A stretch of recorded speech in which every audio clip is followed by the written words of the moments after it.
ये जब हुआ था तब मैं 15 साल का था।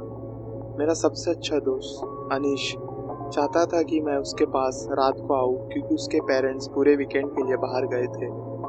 मैंने अपनी साइकिल उसके घर के पीछे पार्क की और अंदर जाने के लिए मैं उसके पीछे के दरवाजे से अंदर गया। हमने हर वीडियो गेम खेला जो उसके पास था, फीफा से लेकर कॉल ऑफ ड्यूटी तक, जहाँ पॉपकॉर्न और दूसरे जंक फूड फ्लोर पर फैल गए थे। रात बढ़ती गई तो हम वीडियो गेम्स बंद करके मूवी देखने लगे और फिर आधी मूवी में बोर होने लगे। 10 बजे के आसपास प्रैंक कॉल्स करने लगे। अनिश ने कुछ पिज़्ज़ा प्लेसेस को फ़ोन किया।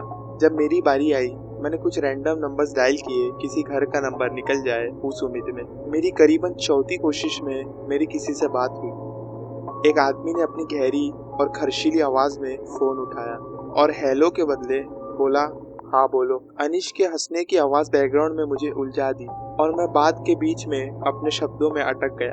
अंत में मेरी हंसी भी निकल गई। मैंने कभी प्रैंक कॉल नहीं किया था, इसलिए मैं उसमें अच्छा नहीं था। दूसरी तरफ वाला आदमी चुप था। मैंने अपना चेहरा सीधा किया और कॉल जारी रखने की कोशिश की। ये प्रैंक कॉल कुछ ऐसा था। हेलो सर, क्या मैं आपके कार का एक टायर उधार ले सकता हूँ? तुम्हारा नाम क्या है छोटे? मेरा नाम बॉब द बिल्डर है। सच में? तुम्हारा नाम अनीश नहीं है क्या? एकदम से मेरे दिमाग में आया। मैंने अनीश की तरफ देखा जिसने डर से भरा चेहरा दिखाया। मैंने फ़ोन काट दिया। इस आदमी के साथ और एक सेकंड तक फ़ोन पर नहीं रहना चाहता था। अनीश ये कौन था? मैंने उससे पूछा। मुझे पता नहीं, उसने मुझे कहा। क्या तेरा कॉलर आईडी तेरे नाम को दिखाता है या कुछ और? नहीं, मेरे डैड के नाम को दिखाता है। हम कंप्यूटर पे जाके कुछ रिसर्च किए। किसी के नाम को उनके फ़ोन नंबर से कैसा पता किया जा सकता है, इसके बारे में समझ नहीं आया कि वो कैसे इतनी जल्दी अनीश का नाम ले सकता था। उस समय हम बहुत छोटे थे किसी भी पर्सनल इंफॉर्मेशन शेयरिंग वेबसाइट पे होने के लिए। हमने याहू आंसर्स पे एक सवाल पूछा क्योंकि किसी के पास ऐसा कोई सिमिलर एक्सपीरियंस नहीं था। सवाल का जवाब नहीं मिला। मैंने सजेस्ट किया कि वो अपने डैड को फ़ोन करे, लेकिन उसने कहा कि उसको वीकेंड के लिए किसी को बुलाना अलाउड नहीं था, इसलिए उसने फ़ोन नहीं किया। हमने लिविंग रूम में सोने का प्लान बनाया और हमने उसी मूवी को देखना जारी रखा जो हम पहले पूरी नहीं कर पाए थे। जब फ़ोन कॉल की बात हमारी याद से निकल गई तब हम दोनों ने एक दूसरे की तरफ देखा। जब हमने सुना कि उसका फ्रंट डोर खुल गया और फिर फ्रंट डोर का डोर नॉब घूमने लगा। वो सिर्फ आधा ही घूम सका जब तक दरवाजे के लॉक ने उसकी हरकत रोक दी। अनिश ने टीवी बंद कर दिया और मैं खिड़की के पास गया देखने के लिए कि वो कौन है। मैंने पर्दा खोल दिया। बाहर एक लंबा आदमी खड़ा था। उसने पर्दा हिलते देखा और मुझे देखने के लिए मुड़ गया। मैंने प्रैक्टिकली पर्दा वापस जगह पे फेंका। मैं और अनीश किचन में छुप गए और किसी और आवाज़ के लिए सुन रहे थे। किचन की खिड़की के पास होने के कारण बैकयार्ड गेट खुलने की आवाज़ सुनाई दी। यार, मुझे याद ही नहीं रहा मैंने बैकयार्ड के दरवाजे को बंद नहीं किया।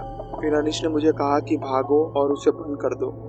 मैं अनीश के किचन के दरवाजे तक पहुंच गया और वहां थम गया। एक चीज़ बाहर के दरवाजे के सामने खड़ी थी। मुझे लगता है उसने मुझे नोटिस नहीं किया, लेकिन वो घर के अंदर देख रहा था। उसने दरवाज़ा खोला और अंदर चला गया।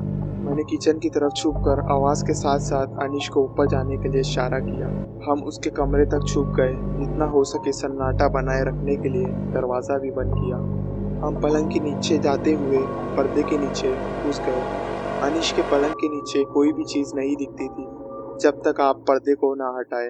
नीचे वाले दरवाजे एक के बाद एक खुलने लगे। आखिर में वो ऊपर तक पहुंच गया। रूम का दरवाज़ा खुला। मैं अनीश की सांसें सुन सकता था, बहुत तेज थी। कदम क्लोजेट की तरफ बढ़े और फिर क्लोजेट खुला। मैंने कोट हैंगर्स की आवाज़ सुनी जब वो इधर उधर कर रहा था, जब जैकेट्स और कोट्स के कपड़े एक दूसरे से रगड़ रहे थे। कदम बेड की तरफ बढ़ने लगे, फिर रुक गए। मुझे ऐसा लग रहा था कि मेरा दिल अभी फट जाएगा। अनीश की सांसें बहुत तेज थी। मुझे उसके मुंह पर अपना हाथ रखना पड़ा। अब कमरे में कुछ भी आवाज़ नहीं थी। हम बहुत लंबे समय तक बिल्कुल नहीं हिल रहे थे। मैं ऑलमोस्ट सोच रहा था कि वो शायद कमरे से चला गया।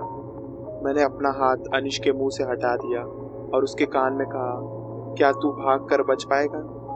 वो जवाब देने ही वाला था, तभी मेरे कानों में सबसे डिस्टर्बिंग और यादगार चिल्लाहट सुनाई दी। अनीश बेड के नीचे ऐसा लग रहा था जैसे उसे कोई उठा रहा हो। मैं घुटने के बल उठा और उसे लड़ते हुए देखा। मैं बेबस होकर इधर उधर देखा, किसी भी चीज़ को हथियार के तौर पर इस्तेमाल करने के लिए। मैंने डाइनिंग टेबल पर मौजूद स्क्रू ड्राइवर को ही चुना और जल्दी से उस आदमी के पास गया और स्क्रू ड्राइवर को उसकी पीठ में घुसा दिया। उसने अनीश को छोड़ दिया। जब उसने दर्द से चिल्लाकर छोड़ा और हमें वक्त मिल गया घर से बाहर निकलने का। सड़क पे भागने से हमारी हालत लोगों को अपने आप समझ में आ जाएगी। अपने पड़ोसी के घर तक पहुंचने में बहुत समय लग जाएगा, इसलिए हम झाड़ियों के पीछे भाग गए और एक झाड़ के पास सुरक्षा ले ली। घर को देख रहे थे जब आदमी बाहर आया। इधर उधर देखकर बैकयार्ड की तरफ देखा, फिर झाड़ों की तरफ देखा। उसकी नज़रों ने मुझे भी देखा। जब वो झाड़ों के दरमियान से होकर देखा, शायद उसके लिए रात बहुत अंधेरी थी, इसलिए शायद वो हमें नहीं देख सका। फिर वो अपने सर को हमारी तरफ उड़ाया। मैं झाड़ के पीछे छुप गया। अनीश, वो आ रहा है। भाई उठ जा, भागना पड़ेगा। वो आदमी जल्दी हमारे पास आ रहा है। वो कैसे देख सकता है हमें? हम झाड़ों में भागते हुए आगे बढ़े। झाड़ियों के नीचे पत्ते चबक रहे थे और हमारा पता चल रहा था। जब अनीश को कोई चीज़ से फिसलते देखा, मैं नीचे झुक गया और उम्मीद किया कि हम काफ़ी दूर भाग चुके हैं। बस 20 सेकंड के बाद हमारी तरफ से भागते हुए कदम सुनाई दिए। जहाँ से हम भाग रहे थे वो कदम हमारे पास आते आते थम गए, सिर्फ 2 पेड़ों की दूरी पर। जब हम पत्ते के नीचे सर झुकाकर लेटे थे, कुछ ही देर बाद कदम दूसरे दिशा में भाग गए। हमने सुना तक नहीं जब तक हम उन्हें सुन ना सके। मैं घर की तरफ भागा। पत्तों की क्रंची आवाज़ और मेरी गहरी सांसों की आवाज़ के साथ भागते हुए मैं सच कह रहा हूँ कि हमें पीछे से पत्ते की क्रंची आवाज़ सुनाई दे रही थी। हम अपने पिछले दरवाजे तक पहुँच गए, घर के अंदर, और इस बार याद रखकर बैकयार्ड के दरवाजे को बंद किया। अब हम पुलिस को फ़ोन कर सकते थे। अनीश उनके साथ बात कर रहा था। जब मैं पीछे की खिड़कियों की जांच कर रहा था, देखने की कोशिश कर रहा था कि कोई बाहर ना हो। रात इतनी अंधेरी थी कि मैं कुछ भी नहीं देख पा रहा था, इसलिए मैंने एक ऐसी बेवकूफ़ भरी चीज़ की जो आज भी मुझे समझ नहीं आती मैंने क्यों किया। मैंने बैकयार्ड की लाइट्स ऑन कर दी और तुरंत दूर की तरफ ध्यान दिया, जहाँ झाड़ों के पास एक बड़ा पेड़ था। मैंने वहाँ खड़े उस आदमी को देखा। वो झाड़ों के पास से अंदर चला गया और हमारे नज़रों से गायब हो गया। वो आखिरी बार था जब मैं या अनीश ने उसे देखा था। मैं झूठ बोल रहा रहूँगा अगर मैं कहूँ कि हमें कभी कभी खिड़कियों पर खटखट की आवाज़ सुनाई देती थी या कुछ अजीब चीज़ें होती थी, लेकिन नहीं, बस उतना ही था। 5 साल गुजर गए हैं और कुछ भी नहीं हुआ है। क्या मुझे इस बात से चिंता होती है कि ये प्रैंक कॉल से कैसे तो जुड़ा हुआ था? शायद हाँ। क्या ये सेंस बनाता है? नहीं, बिल्कुल नहीं। पर हाँ, ये थी मेरी और मेरे अभी तक के सबसे अच्छे दोस्त अनीश की कहानी, जहाँ हम एक घर में घुसपैठ होने के करीब मौत से बच गए।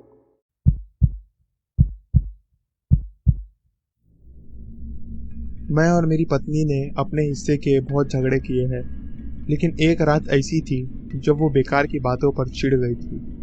वो बात थी कि मैं भूल गया था टॉयलेट सीट नीचे रखने को, और वो टोकने वाली आवाज़ में मुझे चिल्लाने लगी। मुझसे ये बर्दाश्त नहीं हो रहा था। मैंने अपने दोस्त नीरव को फ़ोन किया और उसने मुझे बताया कि मैं उसके घर रात भर रुक सकता हूँ। मैं बहुत थक गया था और मुझे अपनी पागल पत्नी के साथ डील करने की कोई ज़रूरत नहीं थी उस समय। नीरव का एक बहुत बड़ा घर था। ये भी एक चीज़ थी जिसके बारे में मेरी पत्नी हमेशा मुझे चिल्लाती रहती थी कि मेरे दोस्त के पास हमसे बेहतर घर है। हमने कुछ बियर्स पी और बातचीत की। उसने मुझे बताया कि मैं जितना चाहे वहाँ रुक सकता हूँ, पर मैं उसे एश्योर किया कि मैं सिर्फ एक रात रहूँगा। मुझे किसी को तकलीफ़ नहीं देनी थी। मैं उसके गेस्ट बेडरूम में सोया। सरप्राइजिंगली उसके पास 3 गेस्ट बेडरूम थे, लेकिन उनमें से सिर्फ एक का इस्तेमाल हुआ है। वो दूसरे 2 बेडरूम्स कभी यूज़ नहीं करता और उन्हें सिर्फ किसी पार्टी या कुछ ऐसे मौके के लिए इस्तेमाल करता है। घर के तीनों गेस्ट बेडरूम्स एक दूसरे के साथ लाइन में हैं, जबकि नीरव का बेडरूम हॉल के दूसरे तरफ है। ये काफ़ी अजीब सेटअप है, लेकिन इसने मुझे बाजू वाले रूम से आने वाली अजीब आवाज़ सुनने का मौका दिया। मैंने समझा कि शायद नीरव कुछ कर रहा है, लेकिन जल्दी ही मुझे परेशानी होने लगी। इसलिए मैंने डिसाइड किया कि बस जाऊँ और देखूँ क्या हो रहा है। मैंने डोरनॉब ट्राई किया, लेकिन वो बंद था। मैंने नीरव के रूम की तरफ से दरवाज़ा खोला और पूछा उससे कि वो आवाज़ क्या है। वो तो पहले से ही अपने बिस्तर पे सो चुका था।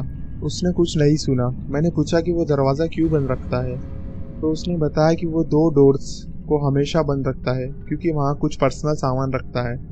मैंने उसे वार्निंग दी कि बाजू रूम से अजीब आवाज़ आ रही है और उसने मुझे बताया कि बस सो जाओ और अगर मुझे फिर से आवाज़ आए तो उसके पास वापस आ जाना। तो मैंने वैसा ही किया और वापस बिस्तर पर सो गया और अब आवाज़ बिल्कुल गायब थी। अभी तो थोड़ी देर हुई थी जब मैंने सुना कि दूसरी तरफ से दीवार पर हल्की सी ताली बज गई। वो बाजू रूम में से आई थी। इसके बाद एक हल्की सी आवाज़ सुनाई दी, वो भी बाजू रूम से आई थी। मैं फट से बिस्तर से उठ गया। मैंने नीरव के कमरे में वापस जाकर उसे सीरियस होकर बताया। इस बार उसने मेरा विश्वास किया और वो 2 दरवाजे खोले। हम अंदर गए और एक हवा हमें छू गई जिसके साथ झूमर और अलमारी के दरवाजे भी खुले हुए थे। हमने पूरे कमरे में जांच की। बिस्तर पर निशान थे जैसे कोई उस पर बैठा हुआ था। अलमारी में खाली बैग्स और उसकी कीमती सामान भी चले गए थे। नीरव जल्दी से हॉलवे की तरफ भागा। मुझे पहले कंफ्यूजन हुआ, लेकिन मैं जल्दी समझ गया जब मैंने उसको दूसरे कमरे की जांच करते हुए देखा। वहाँ एक काला साया छत से नीचे कूद गया छपरे पर। नीरव उसके पीछे भागकर उसका पीछा करने की सोच रहा था, लेकिन हम दोनों दरवाजे से घर के पीछे भाग गए, उम्मीद करके उसको पकड़ने की। वो पहले से ही गायब हो गया था। ये अच्छा हुआ कि हमने उसे पकड़ा नहीं, क्योंकि जो हमने इस कमरे में देखा वो बहुत ही खौफनाक था। सफेद चादरों पर खून के दाग थे। अलमारी में वो जानवर काटने वाली छुरी थी और सबसे कीमती चीज भी गायब थी। शायद ये लोग घर में 1 हफ्ते से ज्यादा समय रुक गए थे। वो घर के बाहर के लोग थे, शायद बेघर हो सकते हो, और उन लोगों ने ड्रग्स भी किया था। हमें तो पता चला कि उनमें से कोई भी पकड़ा नहीं गया।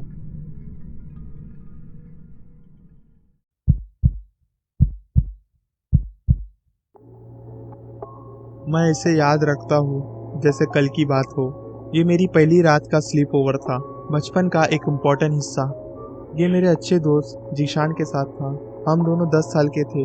उसके घर में एक बड़ा बेसमेंट था जहाँ हम रात के 1 बजे तक वीडियो गेम्स खेलते और फिर काउच पर सो जाते थे। दांत साफ करने का भी कोई ख्याल नहीं रखते थे, जैसे 2 छोटे शैतान।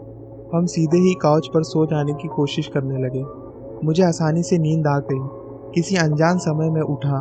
मुझे पता चला कि टीवी अब भी चल रहा है, लेकिन स्क्रीन ब्लैंक थी। एक बहुत हल्की रोशनी और टीवी से निकलने वाली आवाज़ से मुझे नोटिस हुआ कि बेसमेंट के डोर के पास किसी ऊंची चीज़ का आकर्षण है। मुझे पता नहीं था वो क्या था और मैं उसे कैसे वर्णन करूं, लेकिन वो प्रैक्टिकली छत तक पहुंच रहा था। टीवी बंद होने की आवाज़ और कम रोशनी मुझे बिल्कुल डराने वाली थी।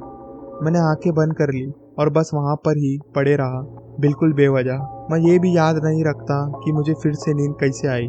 बस ये याद रखता हूँ कि मैं बिना वजह जाग गया एक चिल्लाने की आवाज़ से। वो जीशान की माँ की आवाज़ थी। वो भी जाग गया और हम दोनों एक दूसरे को देखकर दौड़कर ऊपर के कमरे में उसके पेरेंट्स के पास पहुँचे। वहाँ उसकी माँ रो रही थी, जबकि उसके पापा कमरे को उल्टा पुल्टा कर रहे थे। वो देख रहे थे कि जीशान की माँ ने क्या देखा। वो हम दोनों के आगे निकलकर घर में किसी को ढूंढ रहे थे, लेकिन घर में कोई नहीं था। किसी की एंट्री या एग्जिट की कोई निशानी नहीं थी। आज भी मैं जीशान के साथ दोस्त हूँ, और जब मैंने इस बारे में बात की तो उसने कहा कि उसकी माँ इसके बारे में बात करना पसंद नहीं करती, लेकिन एक बार उन्होंने माना था कि उन्होंने एक लंबे और काले डरावने साये को देखा था जो उनके बेडरूम के दरवाजे के पास खड़ा था। मुझे पूरी तरह से यकीन है कि वही चीज़ मैंने बेसमेंट में देखी थी उस रात।